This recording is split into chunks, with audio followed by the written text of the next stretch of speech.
I had been jobless for almost 2 months when I saw the Craigslist ad. It was buried between cash for phone scams and shady rideshare listings. But something about it grabbed me. Night shift attendant wanted, $25 hour, must follow rules. 25 bucks an hour for a gas station shift? I didn't think twice. Rent was overdue, my fridge was almost empty, and my pride had been swallowed long ago. I emailed the listed address and received a reply within an hour. No interview, no phone call, just an address in East Baltimore, a start time of 11:45 p.m., and a list of rules. Yes, rules. They were attached as a Word doc titled Mandatory Night Guidelines.docx. Here's what I remember from it. 1. Always greet the man in the red hoodie, even if you don't see him enter. 2. Don't let anyone use pump 3 between midnight and 1:15 a.m. 3. If a customer asks for extra dark, say we're out, even if you don't know what they mean. 4. Never go into the maintenance shed behind the dumpster. 5. Lock the doors at exactly 3:33 a.m. for 13 minutes. 6. If you hear tapping from the freezer, do not open it. 7. Always check the mirror behind the counter, but never for too long. It felt like a prank. Some elaborate joke by bored teenagers or creepy horror nerds. But I needed the money, and I convinced myself that this was just the store's way of discouraging slackers or thrill seekers. That night, I arrived early.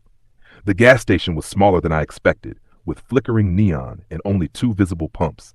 A tall, pale man with a sunken face stood behind the counter, staring at a TV that wasn't on. He didn't greet me, didn't smile, just slid a name tag across the counter. Tyler, you read the rules? He asked, eyes still glued to the blank screen. I nodded. Good, don't break them. He stood up, stretched slowly like he hadn't moved in hours, and grabbed his coat. As he passed me, he muttered something under his breath. It sounded like, if the lights buzz 3 times in a row, go hide. I turned, confused, but he was already gone. I was alone. At first, it felt like any other graveyard shift. Quiet, still. My phone barely had reception, so I just leaned on the counter and watched moths bump against the fluorescent lights outside. Just after midnight, an old gray sedan rolled up to pump 3. My stomach twisted. I remembered Rule 2. The driver didn't get out, just sat there, engine idling. I debated what to do. After a minute, I picked up the microphone and pressed the intercom. Sorry, pump 3 is out of service right now. Please use a different one. The car didn't move. Another minute passed.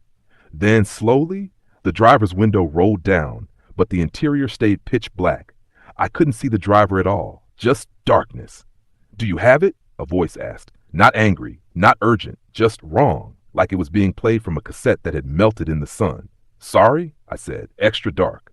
Rule 3, I swallowed hard. We're out of that, I replied, trying to sound bored, professional. There was silence, long, painful silence.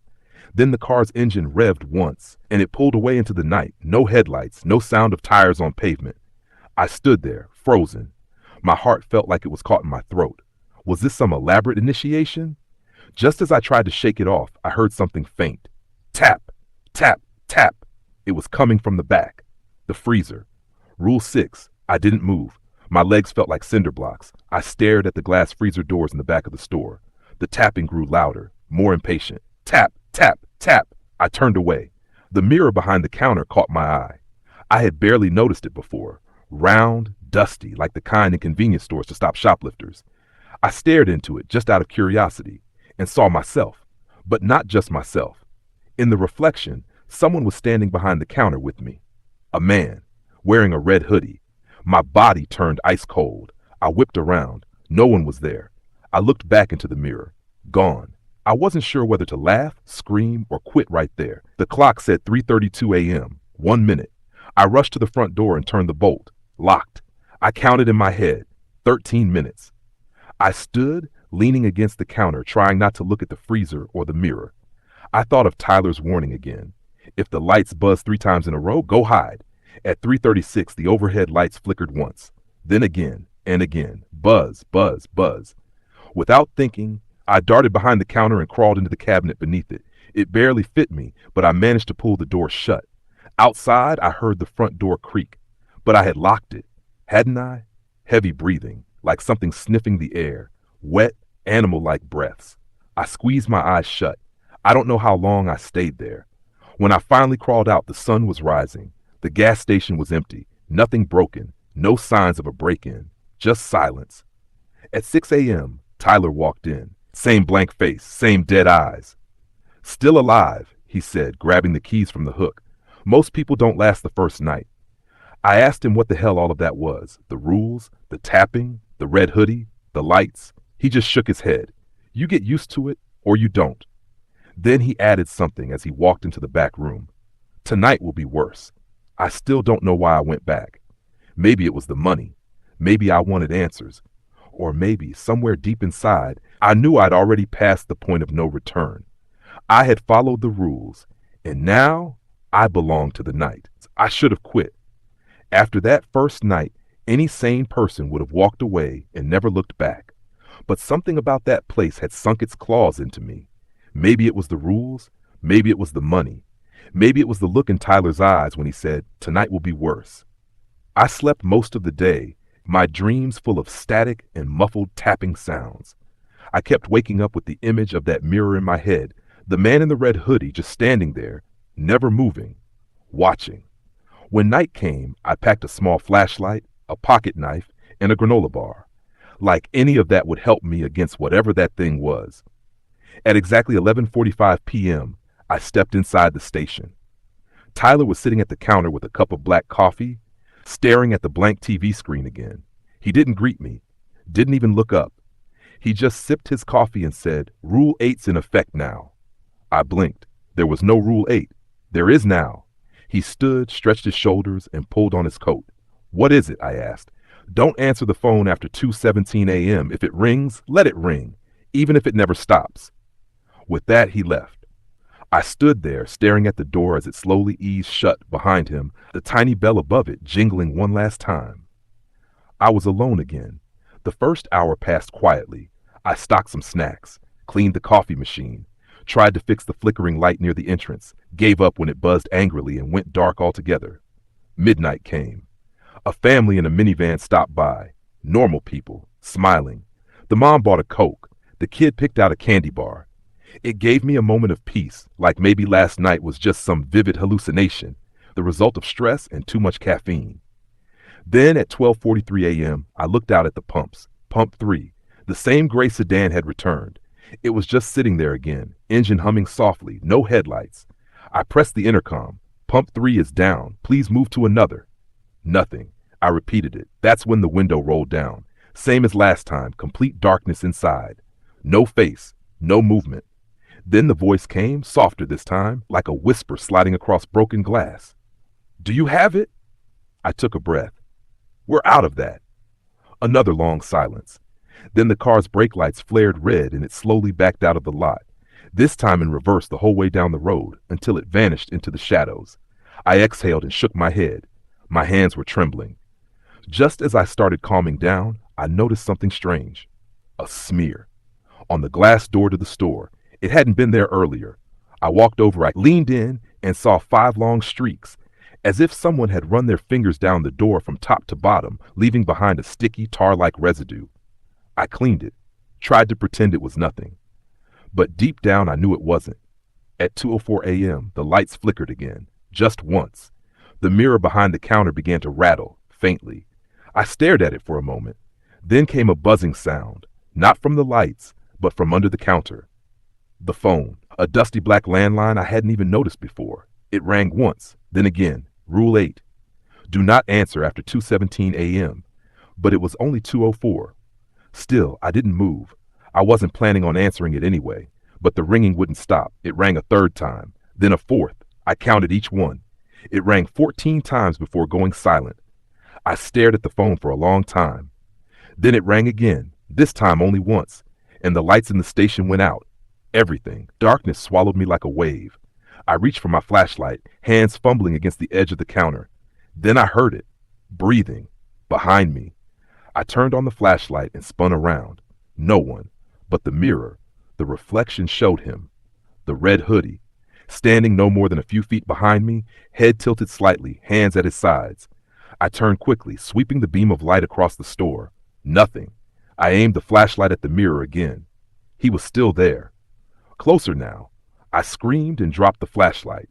When I picked it up, the mirror was cracked, a fine web of fractures spreading across its surface. The lights came back on with a violent buzz. The store was empty.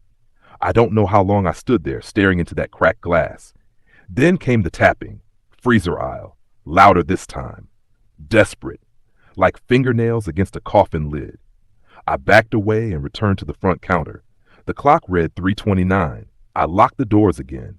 Waited for 3:33. I kept checking the mirror. It was hard not to. Even with the cracks, I could still see just enough to make out movement. Flickers of red. At exactly 3:33, I turned the bolt and locked the store down. Then I waited.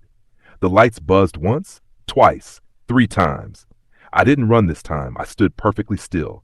That's when I saw him. Not in the mirror, in the glass freezer door. He was standing in aisle 3 staring at me. His face was covered by the hood, but I could feel his eyes. He raised one hand slowly and pressed his palm against the freezer glass from inside. I stepped back. Then I realized it wasn't just a reflection. He was inside the freezer. I wanted to scream, but no sound came out. The freezer door handle began to rattle. He was trying to open it. I rushed behind the counter and grabbed the tape, the cheap kind used for price tags, and wrapped it around the freezer handle. Useless, but I had to do something. Then all at once, the lights surged, blindingly bright, then popped and went dead again. And I heard it, a voice, low, calm, and terrifyingly close. Let me out. It was right behind me. I turned. Nothing. The door was still locked. The freezer was quiet. Then the phone rang again, just once. I didn't move. The lights returned. Everything seemed back to normal. The clock now read 3:47. I had forgotten to unlock the door at 3:46, 13 minutes after lockdown. But when I tried to turn the bolt, it wouldn't budge. The door wouldn't open. I was trapped. I called Tyler, straight to voicemail. I banged on the glass, shouted into the night, but no one came. Then I saw it. A small slip of paper lying near the front door, like it had been slid under. I picked it up with shaking hands. It was written in red ink, one line. Breaking the rules has consequences. I didn't know what I had done wrong until I looked at the clock again. It was now 4:13 a.m., and the freezer door was open. I couldn't remember opening the freezer, but it was open. A slow creak echoed through the station, loud in the stillness of 4:13 a.m. The frosted door now hung ajar, mist curling out like breath from a mouth that had been closed for too long. Inside, nothing was out of place. Rows of frozen burritos, ice cream, packaged dinners. But he was gone. The man in the red hoodie, or whatever it was, had vanished. My heart slammed against my ribs like it was trying to escape. I shut the freezer gently, then dragged one of the metal shelves from the snack aisle and jammed it in front of the door. Not that it would stop anything, but I needed something physical between me and that. The store lights flickered again. Only once. I stayed behind the counter for the next hour, gripping the small box cutter I found in the drawer. My eyes stayed fixed on the mirror, though it was now more cracks than glass. At 5 a.m., the lock on the door clicked on its own, just unlocked, like the gas station itself had decided it was time for me to leave. But I didn't leave. Not right away. I needed answers, and Tyler had them. He walked in at 6 a.m. sharp, just like the day before. Same blank face, same thermos of coffee, same nonchalance, like nothing was wrong. You opened the freezer, he said. His tone wasn't angry. It wasn't even surprised, just resigned. No, I didn't, I told him. It opened itself. He just nodded. Doesn't matter, it's open now. He's out. I stared at him, trying to understand. Who is he? He took a long sip from his thermos before answering. The first attendant. I blinked. What? Before me. His name was Marcus. The rules weren't written back then. They were discovered, one at a time, usually after someone broke them. Tyler sat down behind the counter like it was any other day. He worked the freezer aisle, kept hearing voices, said something was inside, tapping, begging, whispering his name. One night, he opened the door to prove it was nothing. He looked at me, and something came in when he did. But Marcus never came out. I sat in silence, chilled to the bone. And now, I asked, what happens now that he's out? Tyler didn't answer. Instead, he handed me a new sheet of paper, more rules, typed in that same plain, bold font. This time it had only one rule, 8. Don't let Marcus back inside. That night, I came back again. I don't know why. I should have walked away, deleted the address from my GPS, and never looked back. But that gas station had a grip on me, something deeper than just fear, something like a tether. I checked every corner before I locked the door. I placed salt lines at each entrance. Something I found online. I didn't know if it worked, but I was out of better ideas. Everything was quiet until 1:08 a.m. Then the doorbell chimed. That was impossible. The door was locked. But the bell rang again. I peeked up at the security screen, grainy, black and white, and empty. No one outside. Then slowly, fog began to spread across the inside of the glass door. From the inside, and a handprint appeared in the center of it. 5 fingers, pressed against the glass from the side I was on. I dropped the flashlight. By the time I picked it up, the print was gone. I turned to the mirror again. In the reflection, I saw myself. And behind me, just for a second, Marcus. He didn't look human anymore. His skin was pale blue, like something frozen for decades and thawed in the dark. His hoodie was soaked through, dripping with freezer mist. His eyes were blank, empty, like open fridge doors with nothing behind them. He didn't blink. He just stood there. I turned around. Nothing. Just the aisle and the humming drink cooler. I was starting to learn that seeing something in that mirror meant it was either near or about to be. I ducked behind the counter. The phone rang. 2:17 a.m. on the dot. It kept ringing, longer than last time. I covered my ears, shut my eyes. It rang 34 times before stopping, then silence, until I heard a knock at the maintenance shed. That same shed the rules said to never go near. It was outside, behind the dumpster. No windows, just a rusted metal door and a padlock that looked older than the station itself. I had never been near it, but now something was knocking on it. 3 times. Soft, steady. Then a pause. Then 2 more, almost like a pattern. Then a voice, from the back alley. "Let me in, it's cold." The voice was wrong. Stretched out, like someone trying to remember how words are supposed to sound. "Let me in." It said it again, louder this time. "Please. I'm so cold." I stayed low, breathing shallow. It came closer. I could hear the gravel crunching under its feet now, just behind the building. Then it knocked on the back wall of the store. "Let me in." I reached under the counter, looking for anything. I grabbed the small drawer where we kept old receipts and a flare gun used for emergencies. It was loaded. I kept it in my lap. The voice moved. Now it was tapping on the windows. Still polite, still soft. But I knew what would happen if I opened the door. I checked the clock, 3:31 a.m., almost time to lock down. I waited. The second the clock ticked over, I turned the bolt, locked everything. Lights buzzed. Once, twice, 3 times. I didn't hide. Not this time. I aimed the flare gun at the mirror and waited. And that's when I saw him, Marcus, crawling down from the ceiling in the reflection only. His limbs were too long, like his joints didn't bend right anymore. His fingers dragged along the glass of the freezer door, leaving frost lines in their wake. I turned to aim the gun, and the lights popped again. The entire store went dark. I fired. A burst of red flame shot into the center aisle, crashing into the chip rack and sending sparks across the tiles. The light from the flare lit up everything for just a second. And in that second, I saw him, standing 10 feet from me, smiling, then gone.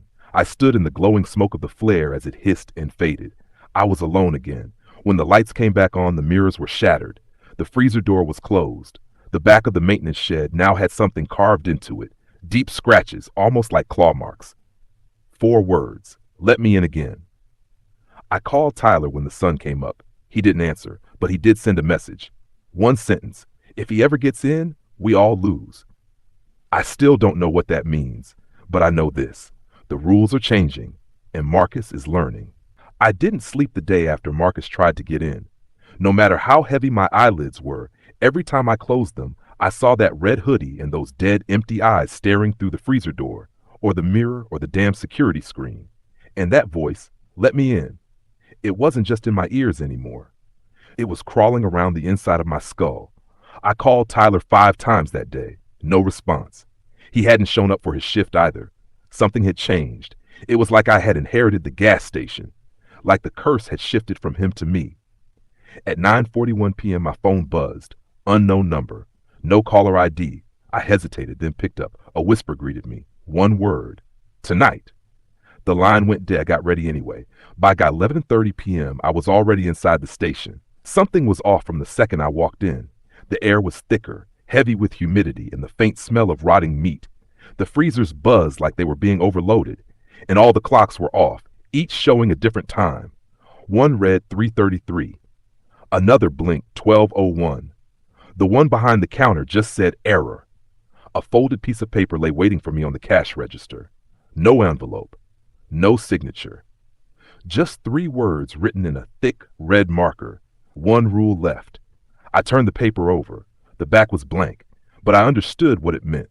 This night was going to break every rule, and I would have to make a new one. Midnight came and went without a single car. At 12:17 a.m., the lights flickered once. Then again. 3 times. But it was too early. Lockdown wasn't until 3:33. Still, I turned the bolt on the front door and ducked behind the counter, waiting. Something was shifting in the store's reflection. The broken mirror showed flickers of movement, but the images didn't match what was really happening. In the reflection, candy flew off the shelves. Bags burst open. Something large crawled across the ceiling like a lizard made of shadows. But in reality, everything was still. I had learned to trust the reflection more than my own eyes. And in it, I saw him again. Marcus. He was standing in the center of the store, exactly where I had fired the flare gun the night before. Except now, he wasn't alone. Behind him were shapes. Human-shaped, but wrong. Their bodies twitched like puppets. Their heads cocked at impossible angles. Some had no eyes. Others had mouths that didn't close. And every single one of them was wearing some kind of gas station uniform. Old, ripped, blood-stained. Former employees? I blinked. The mirror shattered further, cracks webbing out until it was nothing but jagged edges. Then the front doorbell chimed. It shouldn't have. I had locked it, but it rang again and again. The door hadn't opened, but it was letting something in anyway. Then came the cold. It poured through the store like an invisible fog. My breath misted. The coffee machine cracked. The drink coolers froze shut. I turned slowly, flashlight in one hand, flare gun in the other. Then the lights died. Only the beam of my flashlight remained, weak and sputtering. A voice spoke, not from behind me, not from in front, but from inside my head. You broke the mirror, it said. Now there is no line between us. The flashlight went out, and I ran. I didn't even know where to. I knocked over chip racks, tripped on soda bottles, slammed into the counter. Then I saw it, the freezer door. Open again. Of course it was, and Marcus was stepping out of it. He moved slow, like something crawling up from a grave. I raised the flare gun and fired. This time, the blast hit him square in the chest. It passed straight through. He kept walking. Behind him, the freezer expanded, impossibly deep now, no longer a compartment, but a tunnel of swirling mist and whispering voices. He stopped a few feet from me and held out his hand. Come with me, he said, or I'll bring it all out. I understood then. The rules weren't for us. They were to keep him in. All of them. The mirror, the freezer, the tapping, the phone calls, were containment rituals. And I had broken them. Everyone. Now the only choice I had left was between going in or letting what was inside come out. He stepped back into the freezer, hands still outstretched. I should have run, should have burned the place to the ground and never looked back. But I knew if I didn't do something, this wouldn't stop. It would spread. So I grabbed a gas can from behind the counter. Tyler had warned me never to use it. I finally understood why. I sloshed it across the floor rack all the way to the freezer. Marcus watched me in silence. Then I lit the emergency flare. You're not coming back again, I whispered. And I dropped it. Flames rushed across the floor like they were starving. The station lit up instantly, walls groaning, windows shattering. Marcus didn't scream. He just stepped backward, into the cold, into the dark, and disappeared. The freezer door slammed shut and melted. By the time the fire department arrived, the gas station was a smoking ruin. They found me unconscious in the parking lot. No one could explain the frost-covered ground around the burned building, or why the freezers had fused shut like they were welded from the inside. They said it was a gas leak, an accident. But I knew the truth. A few days later, I got a package in the mail. No return address. Inside was a blank name tag and a list. A new set of rules, typed in the same font as before. But this time, it started at Rule 1 again, which means someone rebuilt it, and they're hiring again.